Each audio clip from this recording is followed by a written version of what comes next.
The old house stood, a graying timber-framed relic against time and neglect.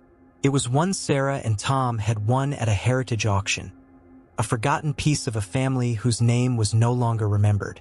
They were a young couple, filled with dreams of restoring its lost glories, of envisioning children's laughter and cozy evenings by the hearth. The original blueprints, a brittle scroll they found in the drawer of a termite-eaten cabinet, showed a spacious attic, a vast space that spanned the entire length of the house. Yet, when they inspected the house themselves, there was no sign of a staircase or a hatch. Nothing, just a seamless ceiling of plaster and lath. "It must have been sealed off," Tom had said, knocking on a hollow-sounding patch of the plaster ceiling outside their master bedroom. "During a renovation, maybe, we can open it up. It'd be fantastic storage space." Sarah agreed. The dream of neatly stored Christmas boxes, old camping gear, and nostalgic memorabilia held a special allure. For all its size, the old house never seemed to have enough storage. They had been living there for a few months, autumn giving way to the cold bite of winter, before they got around to dealing with the attic. Saving money was a priority, and the vision of making the house perfect was a slow burn. In those first few weeks, Sarah had occasionally heard faint scratching from above, sometimes a weak creak, like settling wood. She had dismissed it, attributing the sounds to the wind, branches scraping against the roof, or just the inevitable groans of an old house settling into its bones. "The house is talking to us," she once joked to Tom, and he would smile, preoccupied with his latest repair project. Finally, they hired a small construction crew to install a proper pull-down staircase and hatch. It was a simple project, but they wanted it done right. The day the workmen arrived, an air of anticipation filled the house.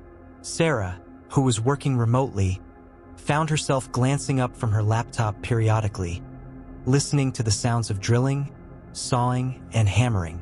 The crew began their work around 9 in the morning.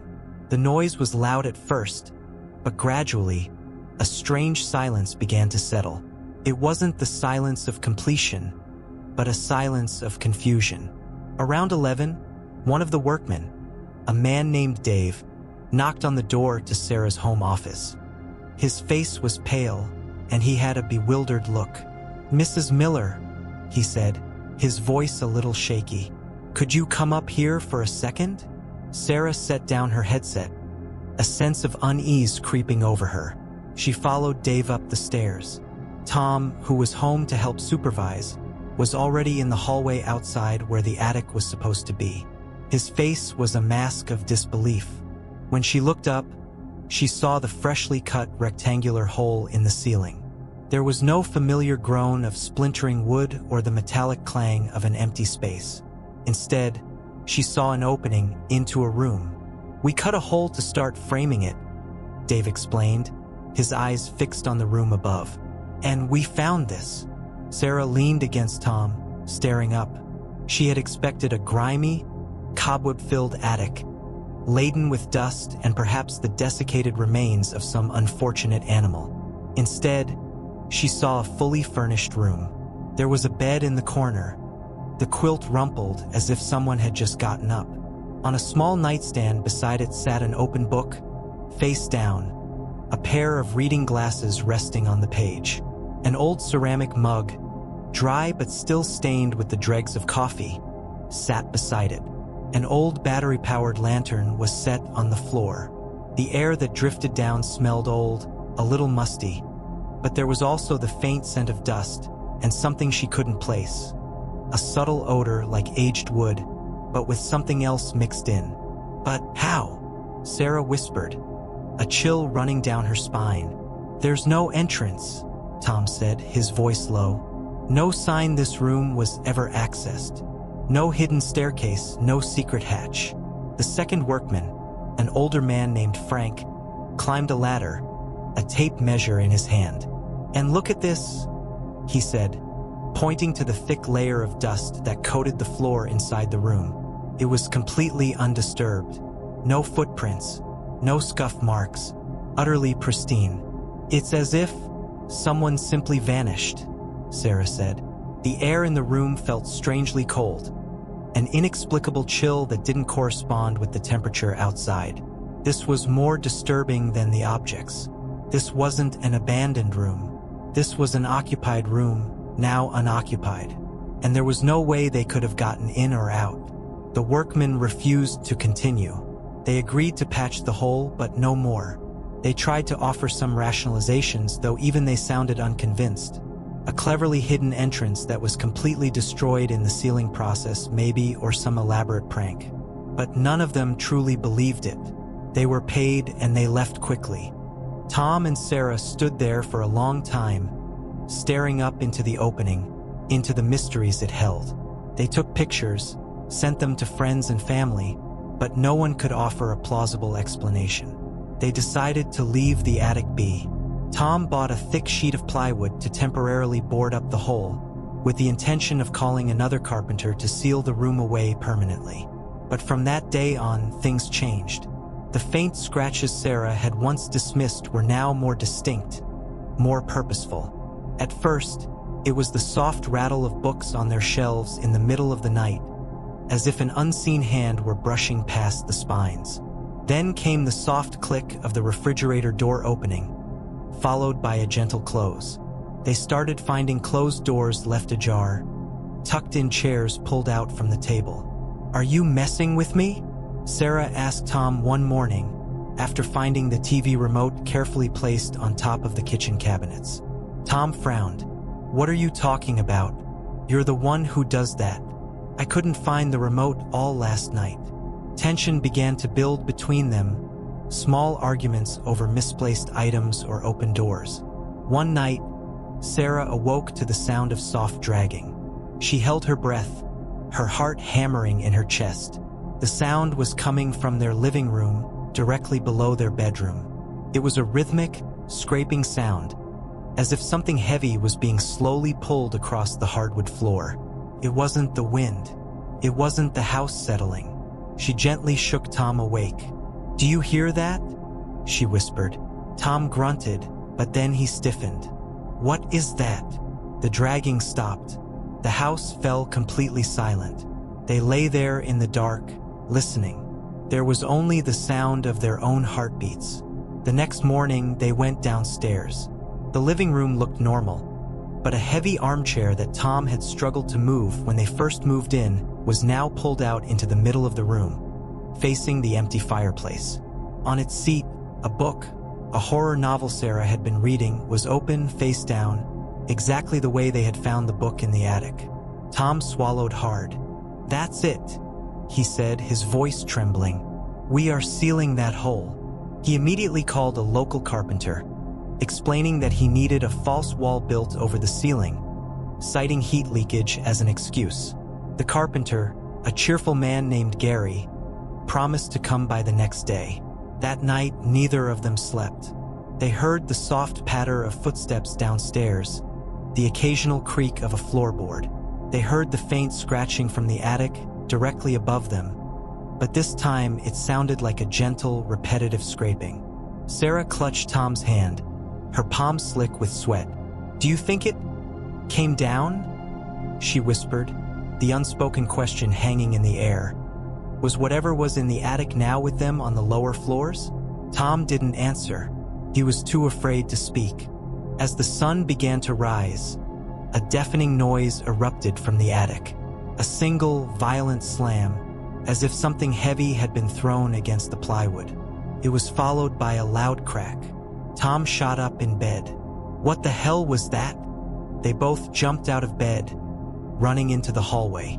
The sheet of plywood Tom had used to cover the attic hole was now split in two, a ragged opening gaping through the ceiling. A thick, musty coldness poured down on them, and from that hole something was peering. Not a figure, but a feeling, presence. An indescribable cold emanated from the space. That's when they saw it. Not a person, not a ghost, but something else. It had no distinct shape, just a hazy mass of concentrated shadow, as if the darkness had coalesced into a physical form. It had no eyes, but Sarah felt it watching her, studying her. No sound came from it, but a voice echoed in Sarah's mind, cold and emotionless, like the wind whistling through an old crypt.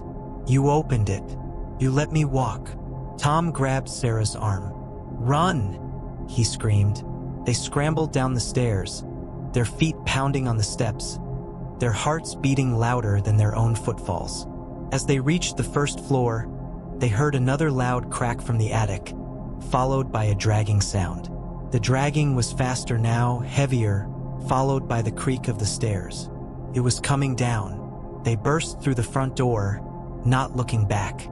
They didn't grab wallets, phones, or anything. There was only primal fear and the instinct to survive. When they stopped, standing on the frost-covered lawn a safe distance away, they turned to look back at the house. The dawn light was just enough to illuminate its silhouette, and they could see the windows. In every window on the second floor, including their own bedroom, a dark shape stood perfectly still, staring out. They were unmoving, utterly motionless, and the dragging sound continued to echo from inside the house, deeper now, more resonant, as if something large and heavy was slowly moving through every single room. Tom and Sarah never went back. They left everything behind. The old house still stands, a graying timber-framed relic, but it is no longer empty. Someone had been in the attic with no entrance, and now that the door had been opened, someone was everywhere. The drone's final footage. Alex lived for the quiet. He wasn't a casual hiker. He was a nature photographer, a seeker of moments when the world forgot it was being watched. He would trek for hours, sometimes days, to get off the marked trails and find a vista, a fog-shrouded ridgeline, a crystal-clear alpine lake that was entirely his own. It was on one such trip, deep in the backcountry of the Cascade Range, that he found it. It was nestled in a thicket of ferns, a mangled heap of white plastic and shattered carbon fiber. A high-end drone, the kind professional filmmakers used, had crashed and crashed hard. One propeller was broken and stuck blade first in the soil.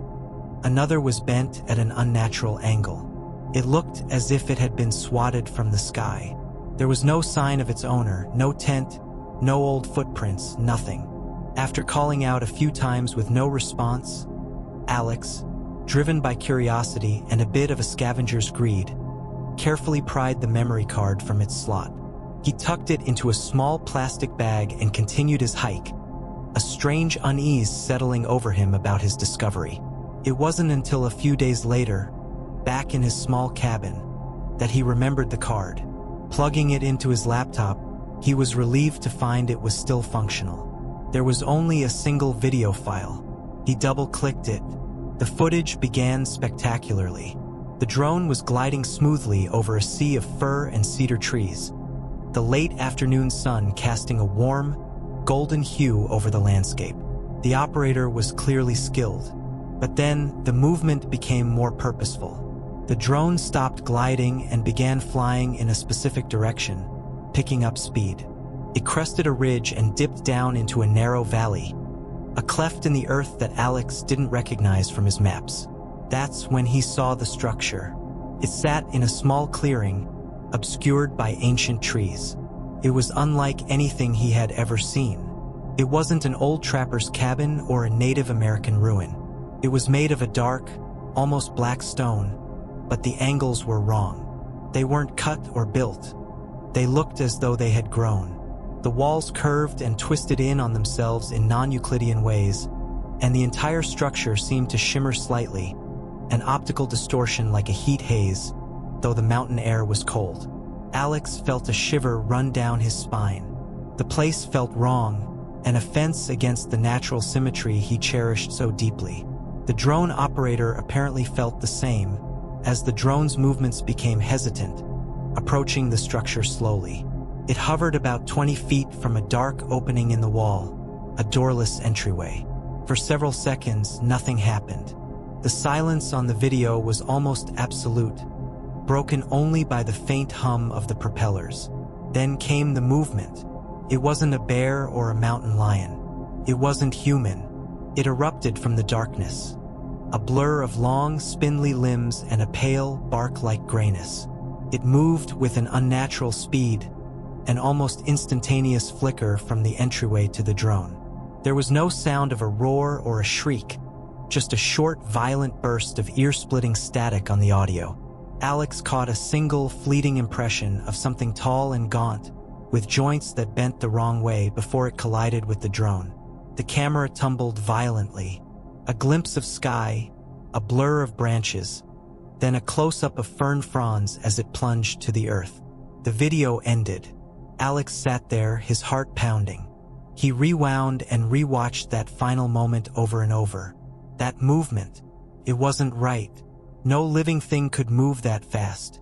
That burst of static, it was almost deliberate, as if the creature had emitted some kind of energy. Knowing he had to report this, he looked up the National Park Service website. He found a generic email for reports and sent a concise message explaining the downed drone, the GPS coordinates embedded in the video's data, and a vague description of an unidentified animal and an unmapped structure. He decided to leave out its unnatural nature for fear of being dismissed as a crank. The reply came the next morning, and it was brief. "Thank you for your report. We will look into the matter." A week passed. Nothing. No news of a missing person. No announcement of an area closure. It was as if his report had vanished into a void. Annoyed, he drove to the nearest ranger station. The head ranger, a grizzled man named Thompson with weary eyes, listened to Alex's story with an almost forced patience.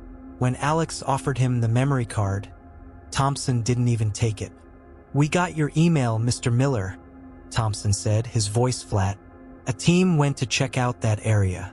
There was no drone, and there's certainly no structure." "That's impossible," Alex said, his voice rising. "I was there. I saw the footage. It's right on this card." Thompson sighed, a sound heavy with years of fatigue. He looked Alex directly in the eye, and for the first time, Alex saw a flicker of something beneath the placid exterior.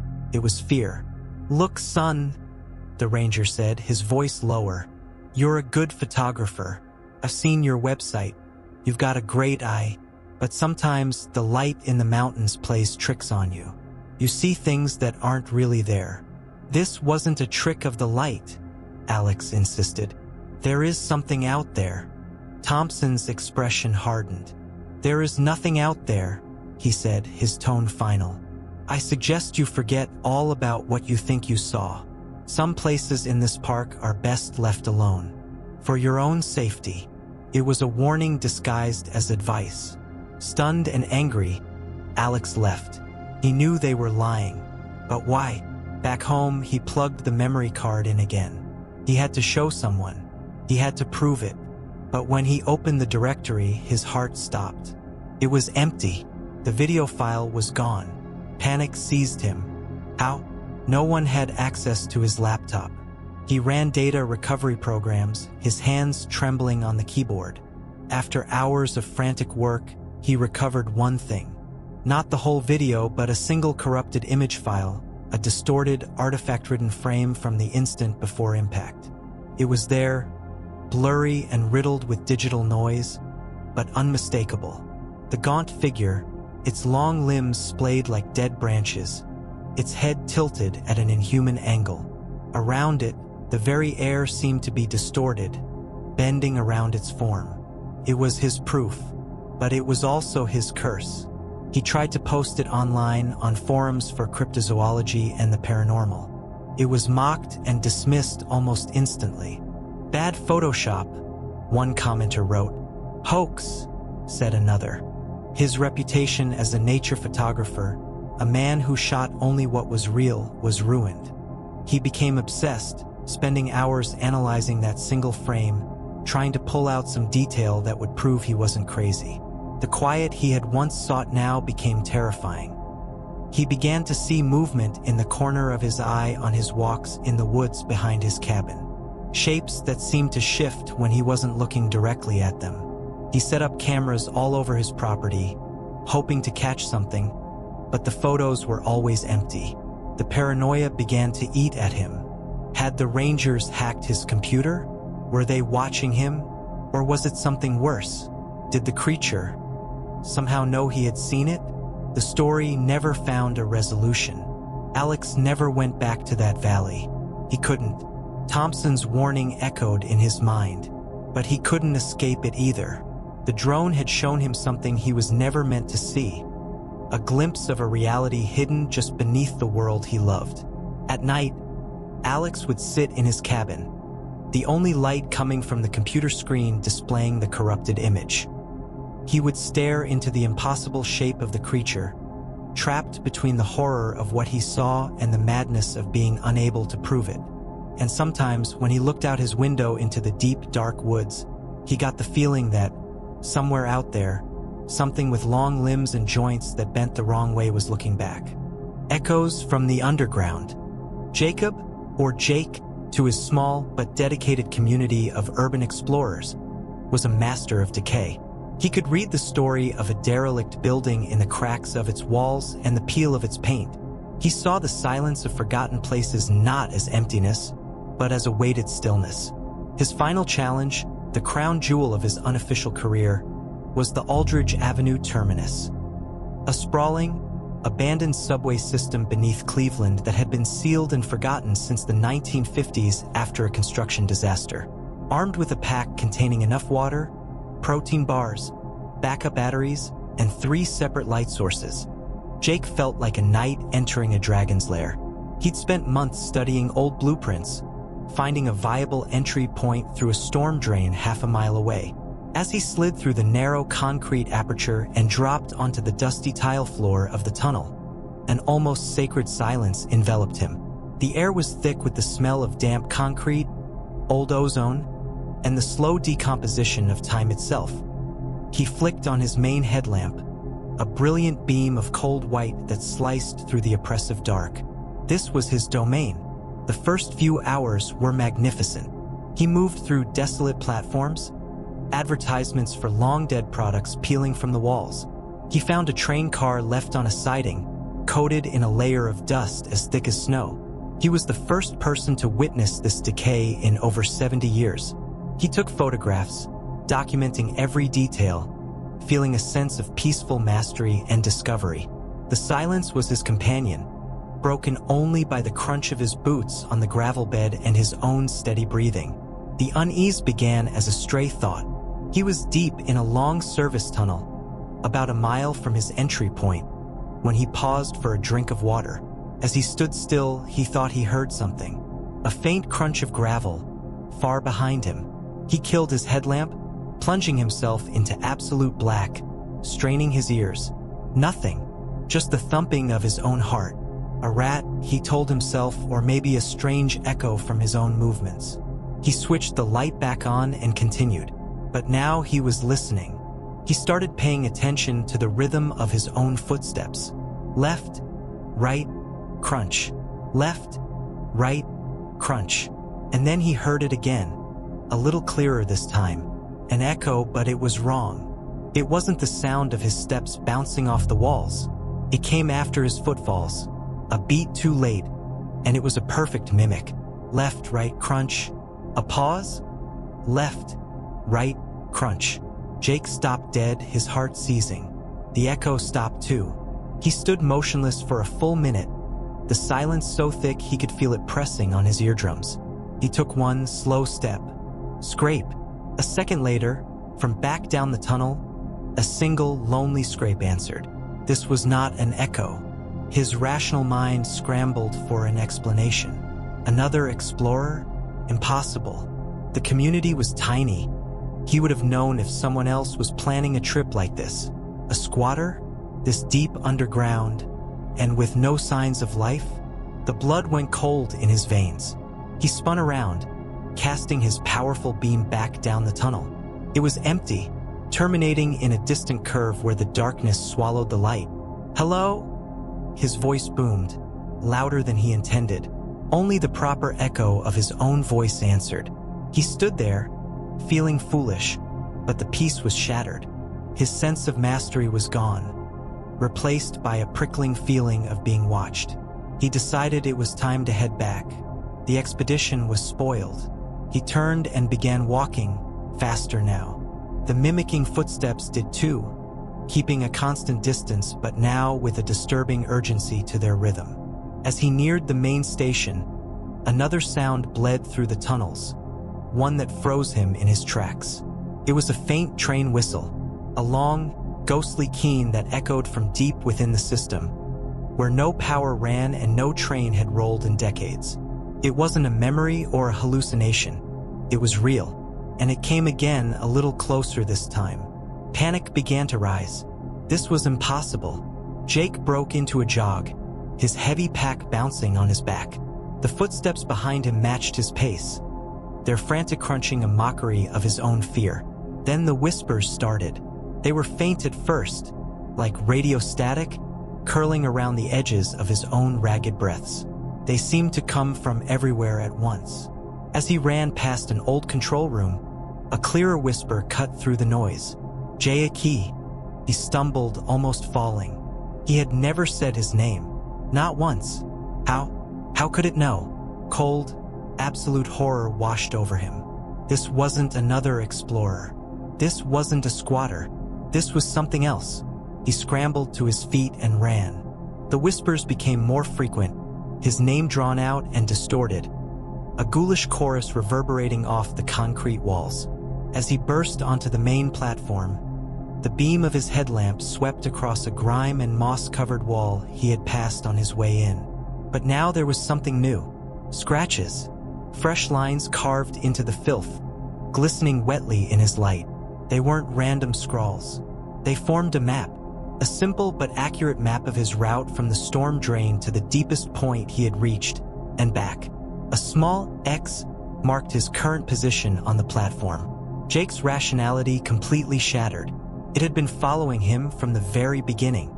It had been watching, learning, and it had left this sign, a terrifying declaration of ownership. This was its domain, and he was the intruder it was playing with.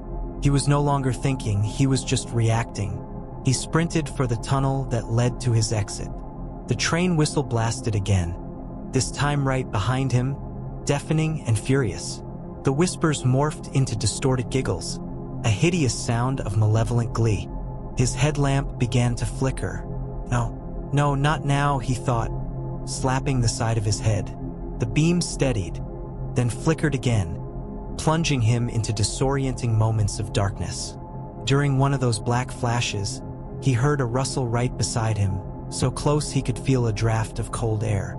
He screamed, a primal sound of pure terror, and surged forward blindly. He saw a faint light ahead, moonlight filtering through the sewer grate. He had never craved natural light so much. He summoned his last reserves of strength, scrambling up the debris, forcing himself through the narrow opening, and tumbling out onto the damp grass, gasping for air. He lay there for a long time, his body trembling, the cool night air a painful bliss in his lungs. He was out. He was safe. But as he made his way home, and in the days that followed, he realized that safety was an illusion. He had escaped the tunnels, but he hadn't escaped the echo. He would hear it in the quiet of his apartment, a faint, solitary crunch from another empty room. One night, as the wind howled outside his window, he heard a faint, distorted whisper on the breeze, carrying his name. He had gone into the dark seeking silence and solitude to map a forgotten place. But he had found something waiting, something that mimicked and watched. And in the silence of his own fear, Jake realized the most terrifying truth of all. You can't map an echo, especially not when you've brought it home with you.